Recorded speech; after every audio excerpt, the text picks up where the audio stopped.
Everyone has a story. Stories have power. Hello, Shayne. Hey. They help us understand each other. This is Jessop's Journal. Shayne, it is time to sign in, please. Let's do it. All right.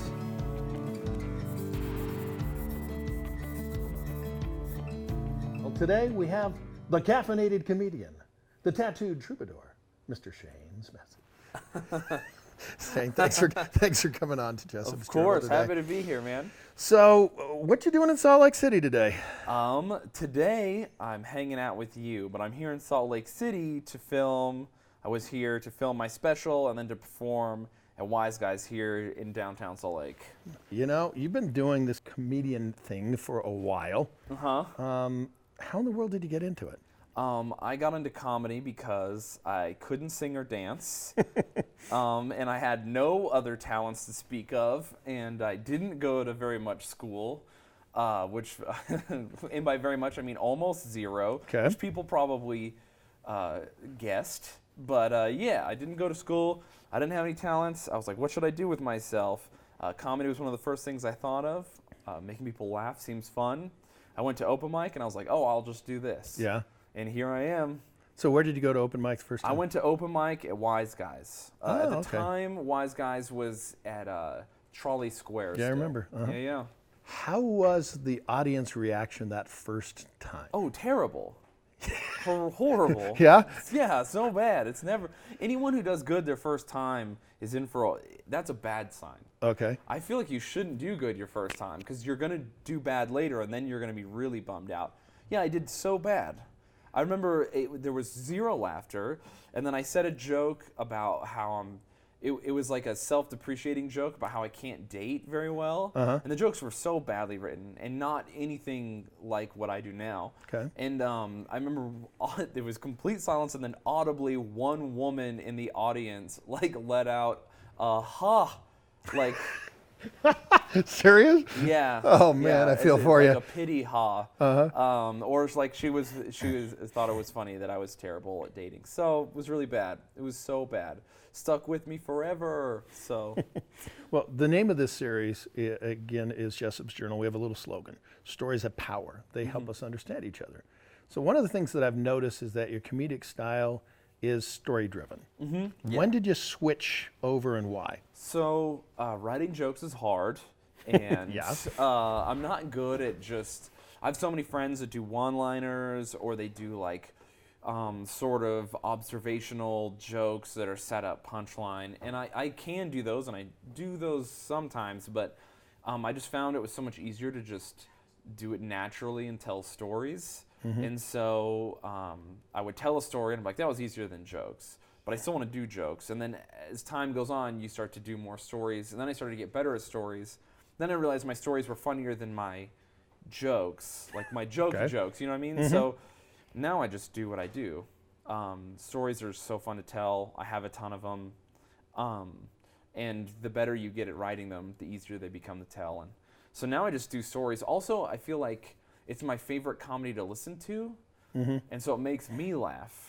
And so now, as a performer, I'm most interested in having fun on stage. And so stories are the funnest thing I can do up there. So that's just what I do. There's short stories, and then there's what I affectionately call slow burns. Do you have a preference in those? And do one work better than the other, or does it kind of depend?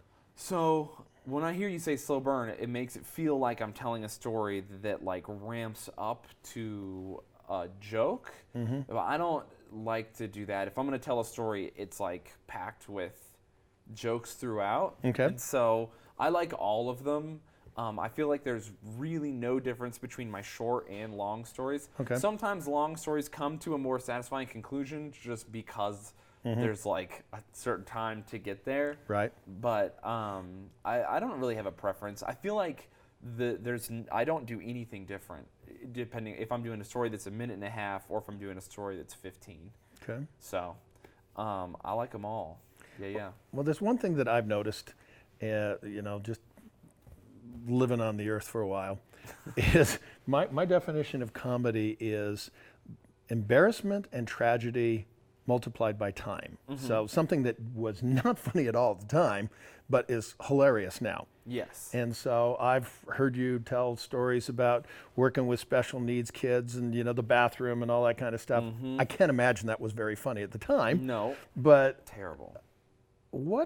how are your stories based? Are they based on real life, or do you make them up, or what's the deal? So all my stories are based on real life.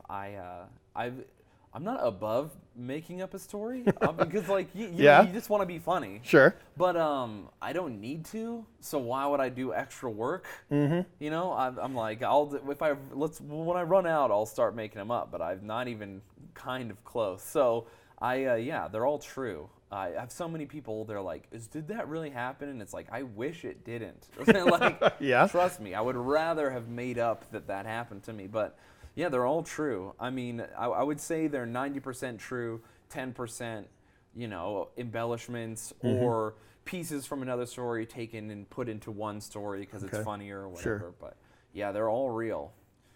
Oof. Where'd you get all these stories? I mean, tell me about growing up.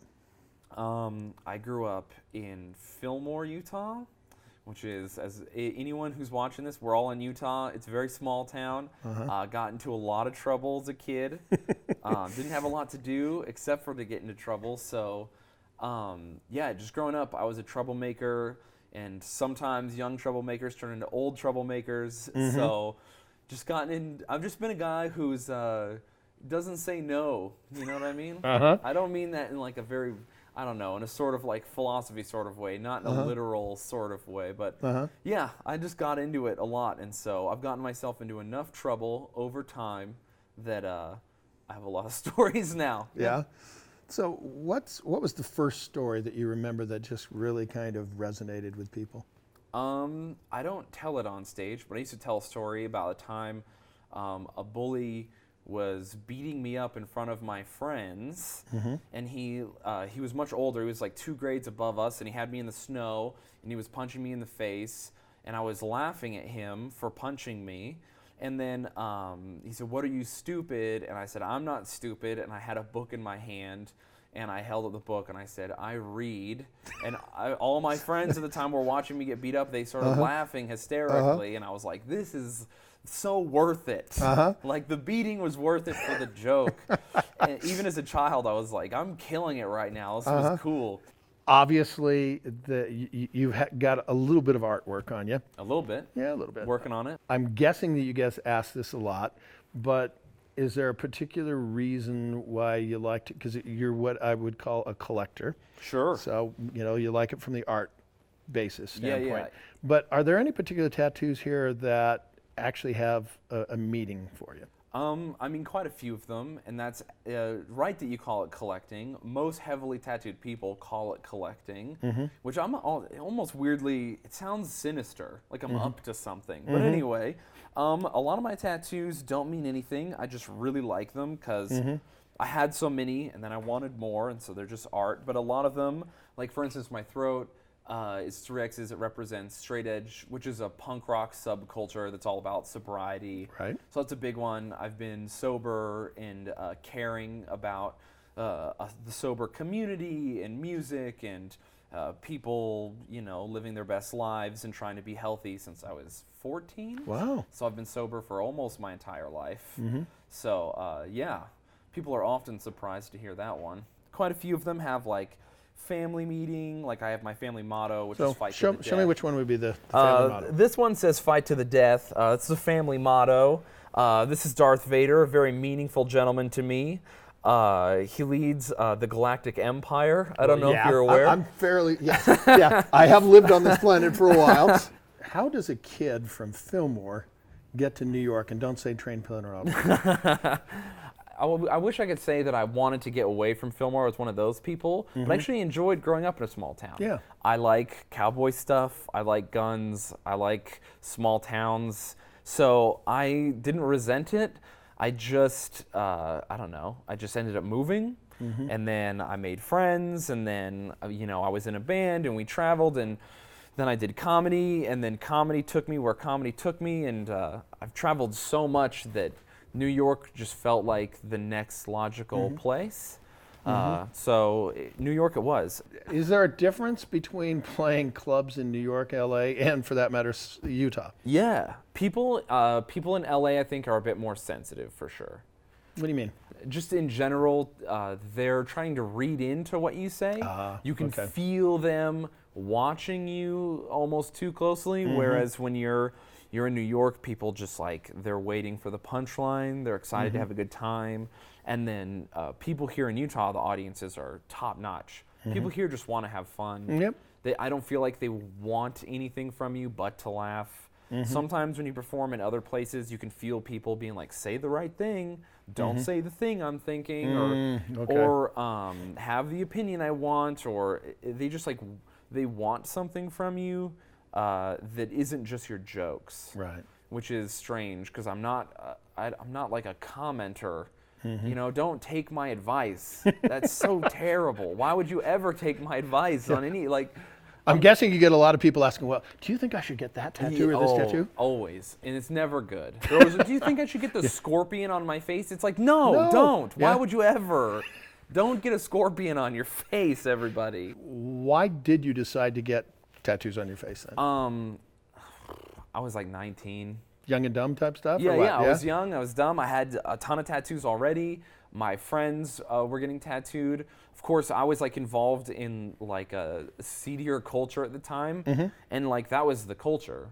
You were just gonna tattoo your hands, your throat, and your face. Okay. And it was a part of having people's respect and wanting people to see that you were serious about living the lifestyle and everything else. And if my friends were gonna do it, or one person I know was going to do it, then I wasn't going to be the one to not do it. You know, I've never been a person to be outdone.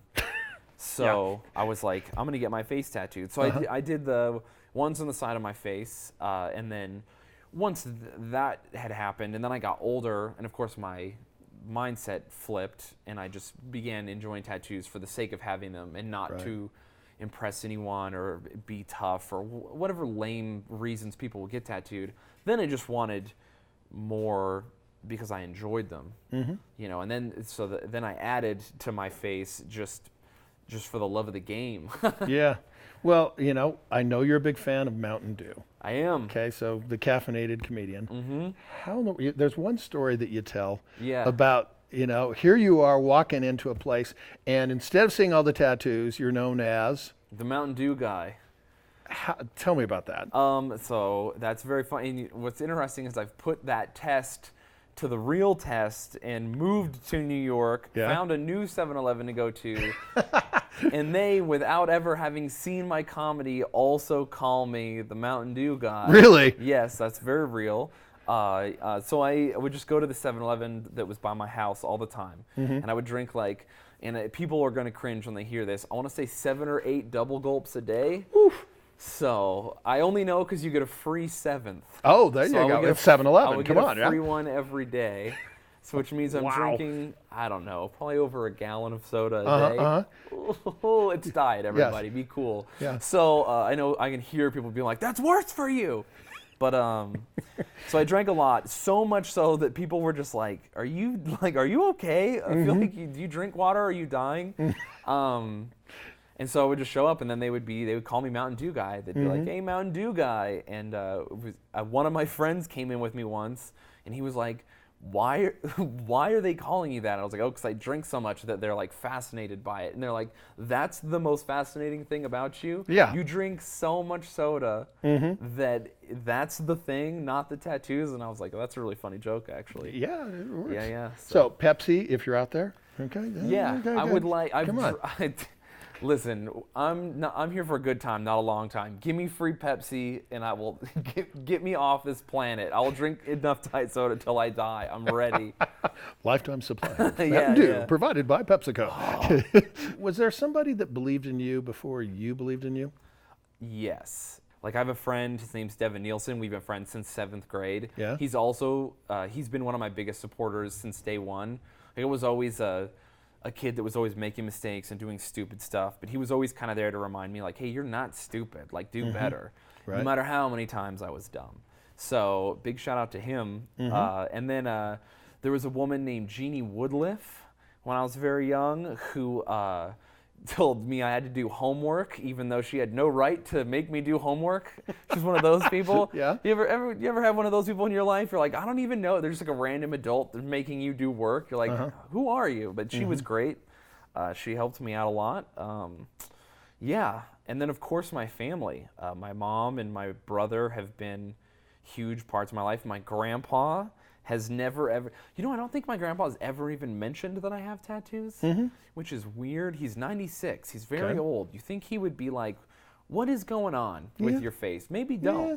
Well, for all you know, he's got a tattoo. Well, I don't think he does. He was in the service. I feel like he fought in World War II. He would have told me by now. Now I'm curious. What if he does and I don't know? What was your biggest break? It definitely had to be, I recorded a special with a company called Dry Bar, which is located here in Provo. And they had me do this special, and I kind of thought nothing of it. Like, okay, I'll record this with them, and they'll put it on their website, and no one will ever see it. It'll never matter. Yeah. You know, because as a show business person, you never assume whatever you're going to do is going to be this big hit or whatever. Right. So I did it, and it was like, okay, back to business as usual. And then it blew up. Like they recorded it, they put it on the internet, and then it went viral. And I have like 80 million views or some crazy amount of views online and total. Over the course of all my stuff, and that was my huge break. From that, I got tons of opportunities and things. I was so surprised. That was the break. That was the one. Yeah, no kidding. Yeah, so it was crazy. Much more than I expected. So what's next for you? What's next? Well, I filmed my new special, the same company. Let's hope that does the same thing. More fans, more popular. Let's hope pretty soon here there's a chance I could be on TV doing some things. I've been acting in some movies. Oh, really? Yeah, nothing big, but still, usually when I act, I'm prisoner number 2 very often. Yeah. But Okay. I have not been prisoner number 2 as of late. I've upgraded, and not to prisoner number 1. I've upgraded to burnout sandwich artist or guy who sells drugs to kids. Oh, wow. Things that look like I would do or as a character. And so acting has been good. Yeah, so I'm just looking to move the ball forward. Do what I do, just do more stand-up mostly. Right. Tour the country and represent for Utah. I love it. Is there a particular story that either you get asked a lot or means something special to you that you can tell us? I worked for a nonprofit organization that serviced young kids that had developmental disabilities. Okay. So I worked with this young guy that had autism. He was like 11 years old, and he was great. I worked with him for many, many years until he was an adult. Okay. But at this time, he's about 11 years old, and he goes, Shayne, I want to go to the Lego store today. And it was my job to assist him with living. Okay. So I would drive him wherever he wanted to go for the afternoon. It's his afternoon.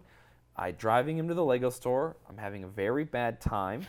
He can tell that I'm having a bad day. I can't remember I was fighting with my girlfriend or whatever. He can see that I'm sad and he wants to cheer me up. So as we're driving along, he's in the passenger side, I'm driving. He reaches over and he goes, Shayne, you're the coolest person I know. And then he stops and he looks out the window and he goes, I gotta meet more people. It's like build up and not so much. It's like, So that one hurt. And I remember the first time I told that, I told it after it happened. Yeah. And I thought, I was just kind of like venting it, like getting it off my chest. Like, can you believe this? And it killed so hard that it almost was like, he really got me. If he could have seen how funny they thought his burn was. I don't think he did it on purpose, but it was just like, man, he did me dirty. He got me on that. He sauced on me pretty hard. So have you seen him since then? I have, yeah. How's he doing? He's doing great. His lightsaber collection is growing. The staff at his work hate it. Yeah, I can imagine. Well, thank you very much for coming on today. And thanks for having me. Keep killing it out there, man. You too. We have some lovely parting gifts from our underwriters. I'm very excited. Okay, drum roll, please. Here we go. Okay. Let's first start out. Rustico made you a personalized leather journal. So fancy. Very cool. We've got a beautiful copper pen from these guys. Right. There we go. You know, I love taping here at Taylor Cooperative, and they are the guys that make all my shirts and suits and everything. So they're going to hook you up with a made-to-measure custom shirt. Oh my gosh, I'm gonna look so good. There you go. And then I have been known to wear a hat or two. All right. And so JW Custom Hats is my custom hatter. And so they're going to hook you up with your own personalized custom hat. Nice. I'm growing my hair out. Hats will be my life for the next year. I'm excited. There you go. And then I don't know if you drink now, but folks at Ogden's Own Distillery are helping you out with a little booze back. And lastly, the folks from Life Never Boring, and I'm pretty sure your life is definitely never boring, are giving you a little outfit there as well. Shayne, the one thing I want people to remember is that stories have power, especially the stories that you tell. They help us understand each other. With another entry in Jessop's Journal and with Shayne Smith, I'm Doug Jessop, ABC4 News.